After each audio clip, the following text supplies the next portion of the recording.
$6.2 trillion. I've never signed anything with a T on it. I don't know if I can handle this one, Mitch. We can't chicken out at this point, can we? I don't think so, huh? Meanwhile, a new study shows at least 8 million Americans have been pushed into poverty since summer. Now, we all hope and pray that the new vaccine will be distributed as quickly as possible and that it will put an end to this nightmare.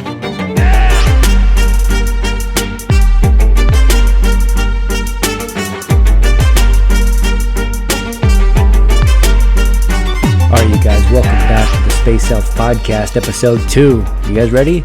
This is the continuation. If you were there for Episode 1, then you know that we already went over a few of the more important details about the origin story of COVID, some of the administrative failures.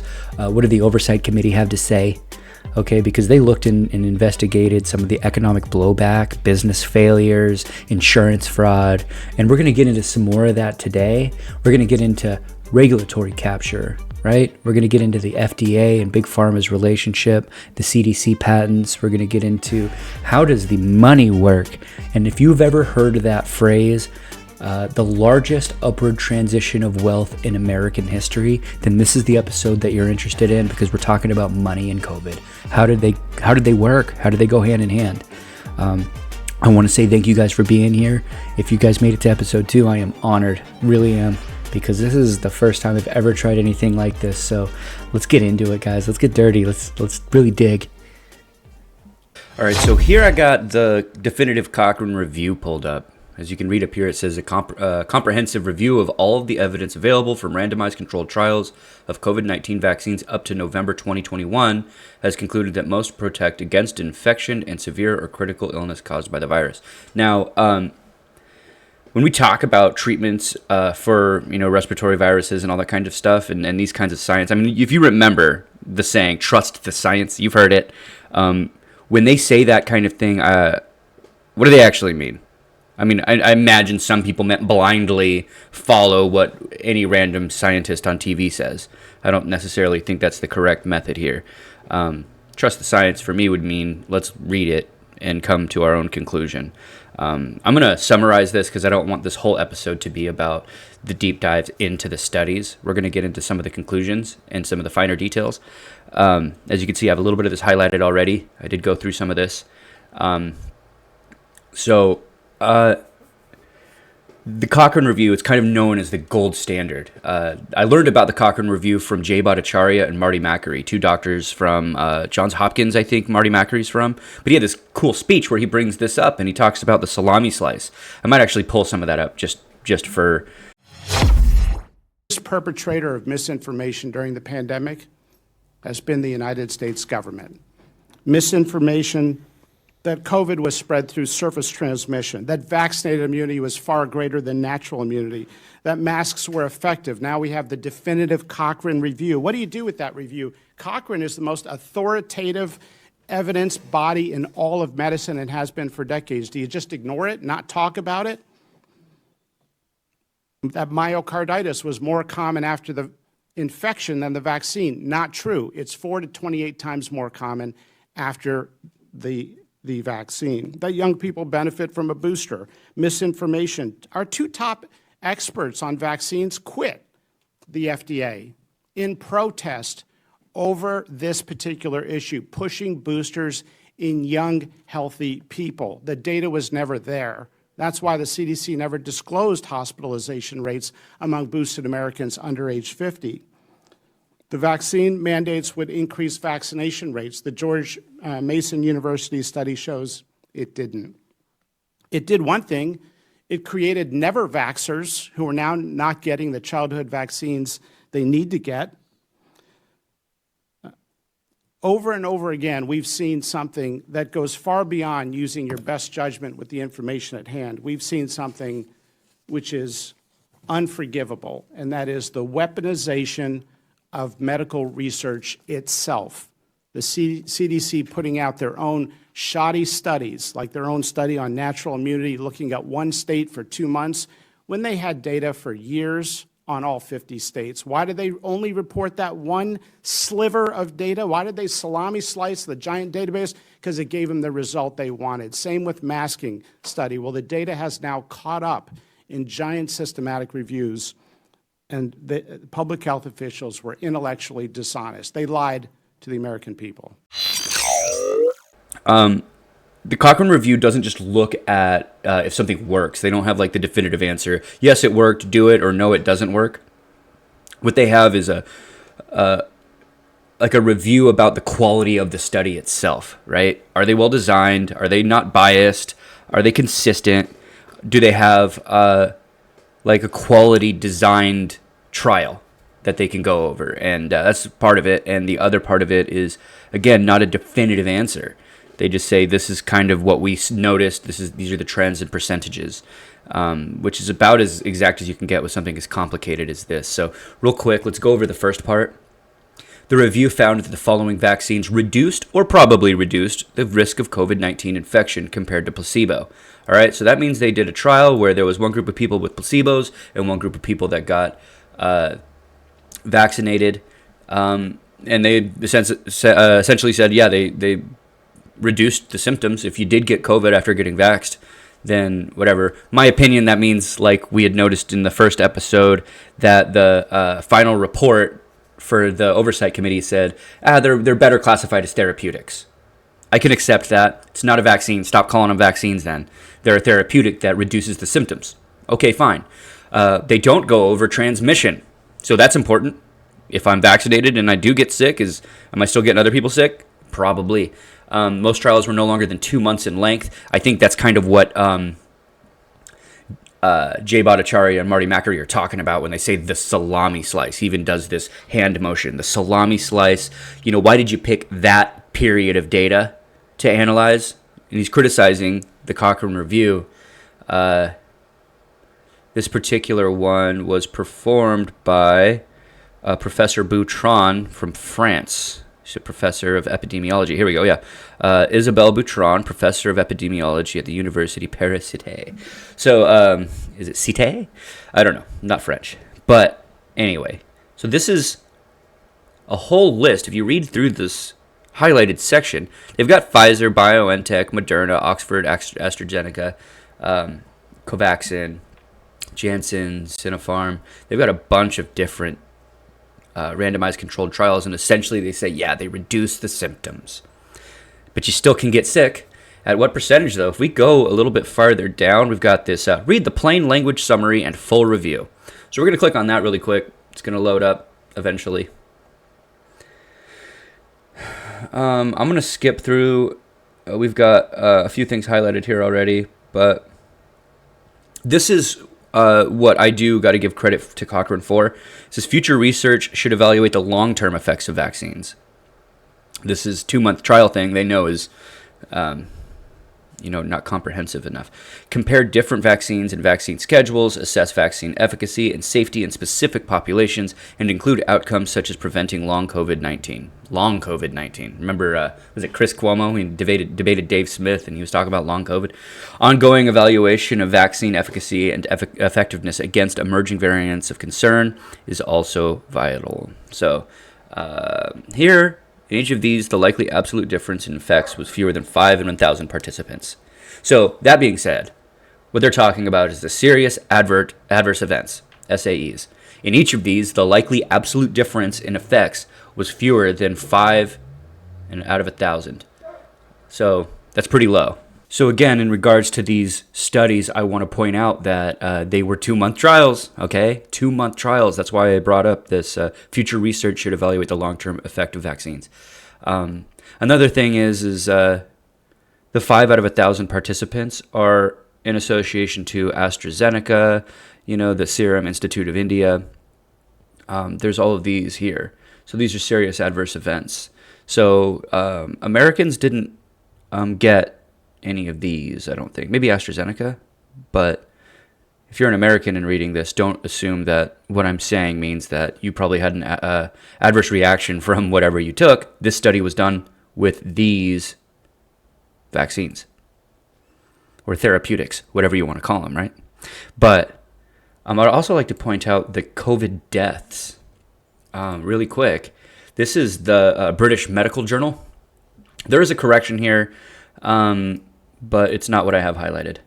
So I do have this highlighted, and I thought this is kind of sums it up nicely. People are not dying from, but with COVID-19. Deaths classified as from COVID-19 result from largely false positive polymerase chain reaction test results. Deaths are mostly from other causes and underlying conditions. Death numbers are grossly inflated. There is no excess mortality compared with other years or months, and this is no different from a normal flu season. So, I don't know what you want to take out of that. There's a dude named David Oliver. They didn't remove this from the British Medical Journal. And I know they were pretty serious about it over there. So here I have the American Journal of Public Health pulled up. This is about masks. Rush through this one really quick too. Again, not trying to make this whole video about the deep dive studies. But I am going to link all of this. You guys can go through and read it yourself if you want. If you don't think I did thorough enough. So I'm, again, not trying to read this whole article to you. So really quick, I found a couple things in here rather interesting. This right here was interesting. The exact efficiency of transmission and filtration in each of the stages described can be measured, analyzed, and debated, but it is certainly not zero. From an engineering and material standpoint, then, the question is not, do masks work, but do masks work as well as predicted, and if not, why not? They kind of get into some of the reasons, and this is an explanation of the variables that make masks complicated. You're touching your mask, you're adjusting it, it doesn't fit right. What is the mask made out of? What's the environment that you're in? Are you in like a big area? Are you in a small area? Are you in an office setting? Is it really populated around you? All right, so that's one thing that I wanted to get into. Another thing. Moreover, mask studies inherently suffer from a lack of validation of proper or consistent mask use and of measures of fit and filtration, which would tend to bias the results toward the null hypothesis that masks do not work. Insufficient mask use has been measured even in places where compliance is emphasized and monitored. Either way, neither positive nor negative sources of bias were supported in the Alabuck and others study. If the Alabuck study proves to be an accurate calibration point for the model, then the widespread use of high-quality, well-fitting masks during times of high transmission shows promise in slowing transmissions and reducing effective reproductive numbers. So, you kind of gathered, it's like with the information that they have, it's very difficult to make a definitive response to whether you should be wearing a mask or not. If you're asking that question, it's really hard to do that. So here I have the WHO website pulled up. This is Modes of Transmission of Virus Causing COVID-19, Implications for IPC Precaution Recommendations. So this right here is about how it's transmitted. Respiratory infections can be transmitted through droplets of different sizes. So when they were talking about surface transmission and they shut down the subways in New York City and closed buses down in places like Chicago and all of a sudden, a lot of public services were either closed or, modified in such a way that it made it way more difficult to use. Essentially, they realized that it wasn't surface transmission, it was air transmission. Aerosol transmitted droplets.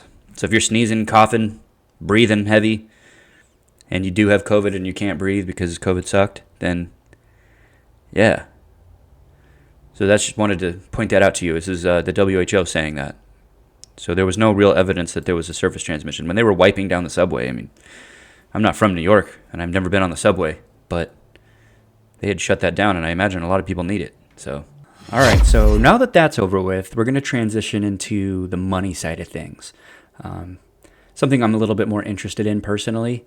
I don't know about you guys, but those studies can be kind of dry and I think easily misinterpreted. Again, if you guys have any input on what I read, if you disagree or if you have a good argument as to why I'm wrong, I would really like a response. I like to be right. So let's get into that. It's not about being right or wrong. It's about knowing the truth. So anyway, now we're going to transition into the unprecedented shift of wealth. And we're going to get into the FDA's role, the CDC's role, economic policies. Even in the beginning of this episode, the very first clip is Donald Trump signing a $6.2 trillion CARES Act.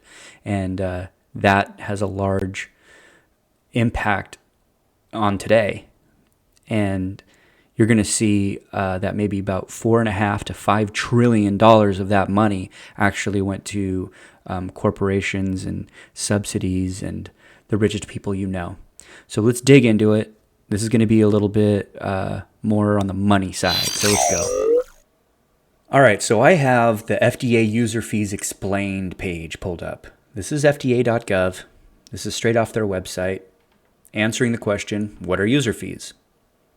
The FDA collects fees from companies that produce certain products, such as drugs, medical devices, certification bodies.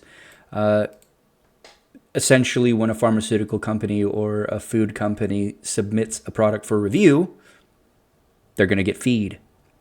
There will be a fee that they pay, and those fees have a negotiation process. They talk about these fees, and you have all sorts of people involved. Down here, it actually gets into it a little bit. It says you've got stakeholders, you've got Congress, advocacy groups. All these people get involved, right? And to talk about how much money it's going to be. Well, here's the thing about user fees. They're not just like a small little bit, like a little amount of money that they get. What they actually are getting is about 45% of their entire budget is user fees. That's a lot, if you ask me. So I did bring up user fees for a reason. I believe that in some way they're necessary, but also I believe that this is the gateway to regulatory capture.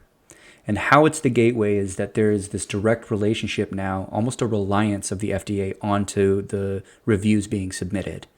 And every time these reviews are submitted, there's a negotiation process, and that conversation creates like an alignment in regulatory goals and industry goals, you know? And what's even more interesting is that if you look into it, there's like this revolving door. The people doing the reviews often find themselves in high-ranking positions in these pharmaceutical companies. Now here I've got the lobby money pulled up. I thought this one was really fascinating. It really pounds the nail in on the point that I'm trying to make about regulatory capture. Because we're talking about a group of people that make so much money that they can literally influence the policies being built around the industry they run. All right, and I think that's a really important thing to recognize. We're talking about $318 million in 2020. And you know why I pulled up 2020 was because that was the year that the vaccines were implemented. You know, and to go a little bit farther, we can really dig through some of the weeds and we can look at to who the contributors are. That's important. AstraZeneca, they lobbied almost $1.2 million. To Dems was $772,000, to Republicans was $360,000, to liberal groups $101,000. You know, as it goes on. And you can keep going. And this is when I say follow the money. You kind of get to see like who's paying people to make decisions, for a lack of a better phrase. And you know, call me crazy if that isn't how it works. You can go even farther and see, like, just in general, who receives most of the money. Look in 2000, Republicans really raked it in, you know, in 2002. Remember, you know, around 2008 and 12, Obama arrives. We get the Affordable Cares Act going. 2020, vaccines. Democrats got $51 million there. So this is a really great resource to learn about how to follow the money. It's called Open Secrets. So look it up, opensecrets.org. So this is where things get really nerdy. Okay, I hope you're ready for that because I've been looking into this kind of stuff for years and it's wild and I wish everybody understood what I was talking about. So I'm making a video about this part and I used COVID to get here because this is something that impacts everybody when you talk about financial well-being and the largest upward transition of wealth in American history. Well, it all starts somewhere. It starts with a system called fractional reserve banking. And a lot of that is essentially banks only need to have 10% of the money that they have loaned out. Okay, but the problem with this is that it affects interest rates a lot. So once they get closer to not having the 10%, they have to get a loan from the Federal Reserve. And the Federal Reserve, known for printing money, they have to buy bonds. And this is where quantitative easing starts. Okay, so how it works is the Federal Reserve buys government bonds, and then they inject that money into the financial system through buying mortgage-backed securities and stuff like that. Or they'll have a loan be taken out from the banks. The banks will apply for a loan and they'll get a certain amount of money, and it will lower the interest rates so they can continue navigating the economy. Oftentimes they invest, or they buy corporate bonds is a big one that they'll do. But every time there's a quantitative easing program implemented, you'll see like stock investment brokers, their stocks will soar because they're usually one of the first groups to touch the money. And a big problem with that is if the money's not in circulation, then the buying power of that money hasn't been affected by inflation yet. It's not even in circulation, so it has the value that it did before that money is recognized to be in circulation. All right. A result of this is asset prices, especially stocks and real estate, inflate like a lot, significantly, increasing the wealth of investors, but not directly helping you or me or anybody else that doesn't have investments. I don't know, maybe you do, but I don't have a lot of investments. So why is that important? Well, over here I have the balance sheet of the Federal Reserve pulled up, and it peaks over here at about $8.9 trillion. If you don't know how much a trillion is, if for a little context, a trillion seconds is like 31,000 years. It's almost 32,000 years, just shy of it. And so it's an inconceivable amount of money when you say $9 trillion. Okay, that's insane. Well, that's about what happened after Donald Trump signed the CARES Act, right? He did that right here. Yeah, right there. Boom. And why is this significant? Well, asset prices skyrocket. Houses, cars, anything that you want to buy at the store. The goal, however, was for low interest rates. But low interest rates don't matter if the asset price is so high you don't qualify for the loan. Okay? Now, if you've ever applied for a loan to like buy a house or something like that, we're talking about several $100,000. But if they're buying all the mortgage-backed securities and the asset prices are increasing because of this, you're creating an asset bubble. All right? What's an asset bubble? An asset bubble is when the functional value, like the intrinsic value of the object or item that you're trying to buy, a house, is so much less than what you're being charged for it. So, you find a house that is probably worth $400,000. Well, they're going to charge you $750,000. And taking a loan for $750,000, regardless of the interest rate, you have a very low approval rate. You're probably not going to be approved unless you're already really wealthy.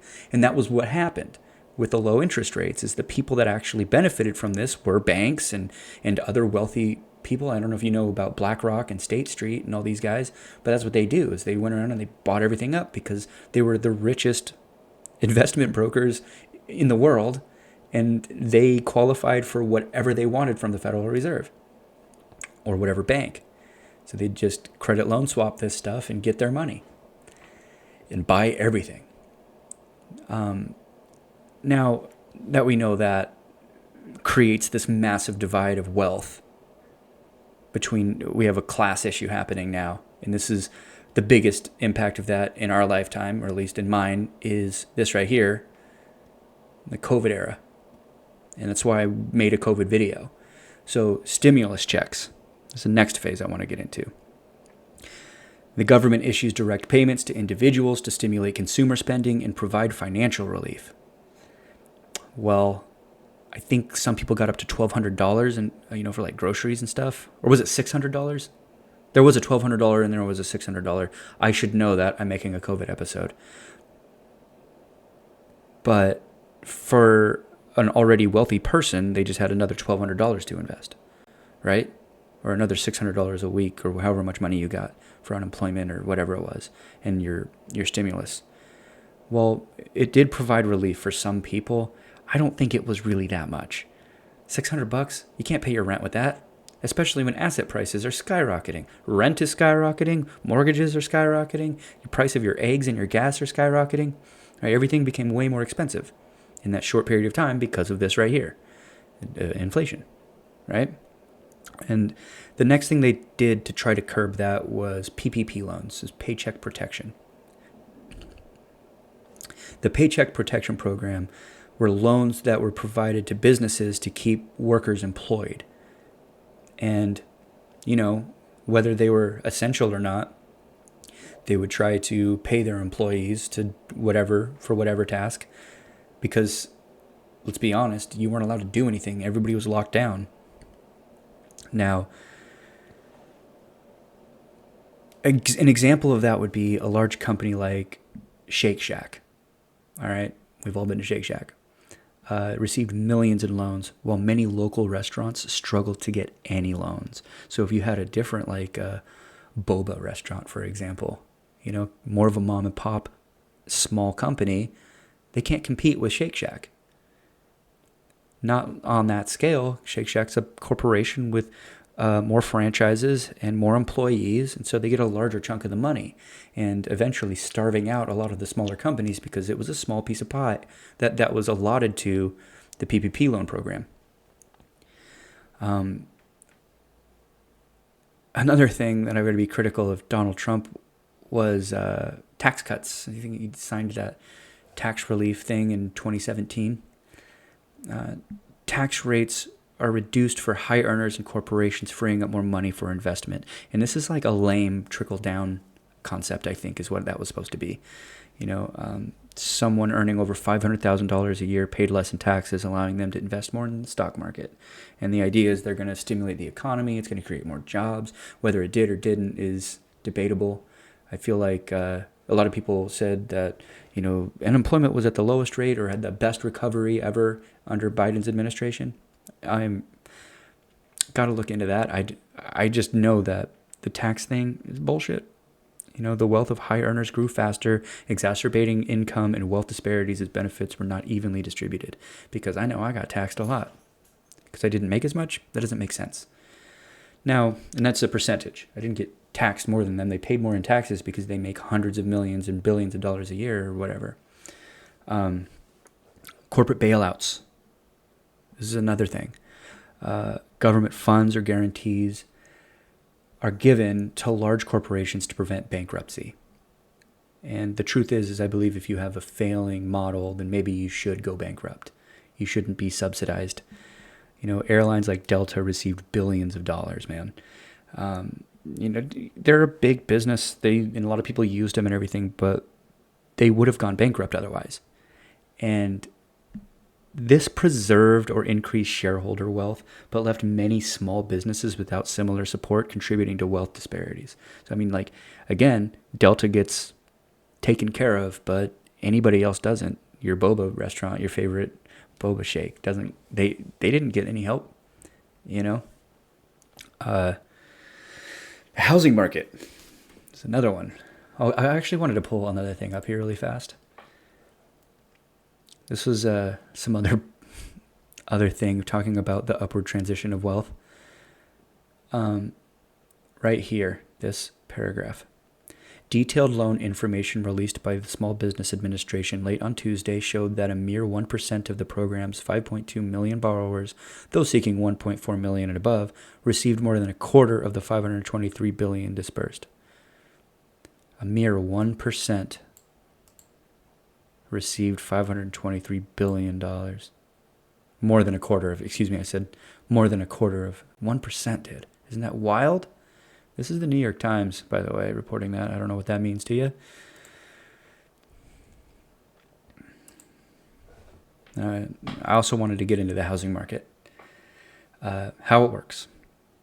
Okay, these are my notes, by the way. I'm reading this to you because this is a lot and I didn't want to lose my place. So the housing market, how it works. Forbearance programs allow homeowners to pause mortgage payments, supporting the housing market, increasing demand. An example of that is existing homeowners could keep their homes and even saw property values increase, making it harder for first-time buyers. The result, homeowners benefited from rising home values, but new entrants to the housing market faced increased barriers, further widening the wealth gap. I actually bought my house in this era, and I found a great deal. I do pretty well for myself, I guess, and we ended up buying a house, and I mean, I know when I look at the market now that I may never have another opportunity to. The result of these programs created such a divide and bubble in the asset of home ownership. It's going to be impossible to buy a different house, or, it's wild that they've created such a barrier. You won't be approved for a loan for $1 million 3-bedroom house. Why is it $1 million? Because of this. You know what? Take it back. Because of this. Now, I'm going to keep going on my notes here. Hopefully it's not too clunky. Leave a comment if I suck. The lack of systemic change. All right, so this is an age-old thing. This is a rant, not my notes. This is an age-old thing. In 1971, we left the gold standard, okay? And we've seen nothing but a larger and larger divide between the wealthy and not wealthy. And corporations just raking it in, and the average schmo not making nothing. In absence of policies like wealth taxes or increased public spending that could redistribute or create wealth more equitably. I don't necessarily know how that would work. I'm not a big fan of relying on the people that created the problem to fix the problem. This is all policy-based problems, right? This is the government making horrible fiscal policy. Without mechanisms for redistribution, though, wealth disparities grew with missed opportunities for more equal wealth distribution. And I guess if we are going to live in a world where we have a government that does this stuff, then that's the solution. If it's get rid of them, government, you're fired, you messed everything up, or do your job correctly, and that would be how. Some kind of mechanism for redistribution, whatever that may be. Some people talk about universal basic income. Maybe that's an option. Student loan forbearance. Student loan payments are temporarily paused, but this does not reduce the total debt. Graduates could skip payments for a year, but their total debt didn't decrease, still affecting their financial future. This perpetuated or widened the wealth gap as the debt burden continued to hinder wealth accumulation for younger generations. And that's a whole other episode, probably, getting into the Department of Education and predatory loan practices. But anyway, the next thing is public investment. How it works. Lack of investment in public infrastructure, education, and health services, missing opportunities for economic growth. Right, because they didn't invest in the public, they invested in your private corporations. And we kind of expect them to. We get taxed and it's supposed to make our roads and our schools and stuff like that, regardless of how ineffective those services may feel or actually be. What do they actually do?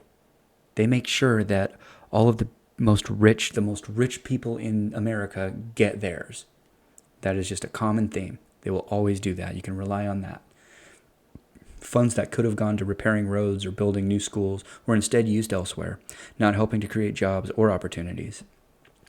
The absence of public investment limited broad-based economic growth, maintaining or exacerbating existing disparities in wealth. Now, this is where I'm going to close it. The wealth disparities have grown significantly due to the policies enacted during this period.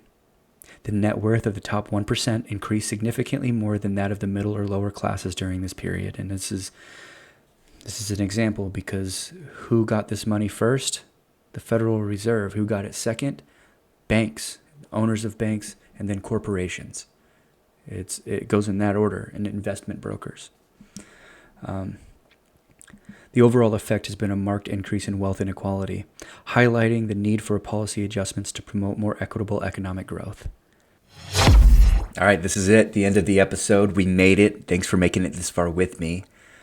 There's a few things that I want to go over really quick before I close the episode. And I think if we learned anything from this episode, there's a lot of complicated variables, especially around money and around all of that stuff. I would like to point out, though, that in my opinion, and if you have a disagreement with it, let me know, all of the money that was spent, moved around, signed as a stimulus package or any kind of relief program, ended up benefiting the richest people on the planet, much less in our country. And they did it because they lied about everything to begin with. They lied about the severity of the disease. They lied about the origins of the disease. They lied about transmission. They lied about everything and created this narrative of compliance. And in the background, there was all of these negotiations and handshake deals that ended up making people really, really wealthy. And that was that regulatory capture I was kind of talking about when regulatory goals and industry goals line up. Well, that's what you get, is this kind of thing. And I don't expect to hear an apology anytime soon. I think that most people should be really upset. The vast majority of Americans should be looking at their government like, oh, you guys fail at every turn. And maybe it wasn't failure. Maybe it was intentional. And I know that there's conspiracies out there. You're going to hear that this was a compliance test or whatever. I can't prove that. This was a test run on tyranny, or absolute authoritarianism, totalitarianism. I can't prove that is what it is. But what I can prove is whether they are incompetent or corrupt. One of them's true. And maybe a little bit of both. And I wouldn't settle for that if I were you. COVID was just ultimately handled poorly. And all the things that they lied about. In episode 1, we learned about, Fauci lied. In the beginning of this episode, we learned about vaccines are more of a therapeutic. We learned about all the business closures in episode 1 with the final report. And that report gets so much more deep than that, you guys. And I just highlighted some of the things that I thought were some of the most impactful. There's other ones. There's other items in there. Like, I didn't ever actually go over insurance fraud. But there were a lot of different companies and organizations that were abusing the insurance programs to rake in so much money. There was transnational fraud too. Different countries abusing the insurance programs and unemployment programs and stuff like that. So, in conclusion, I just want to point out that they suck. This whole handling of COVID sucked. Again, whether they were corrupt or just incompetent, I don't know which one is worse. So, that's that. I hope you guys enjoyed the episode. Peace, guys.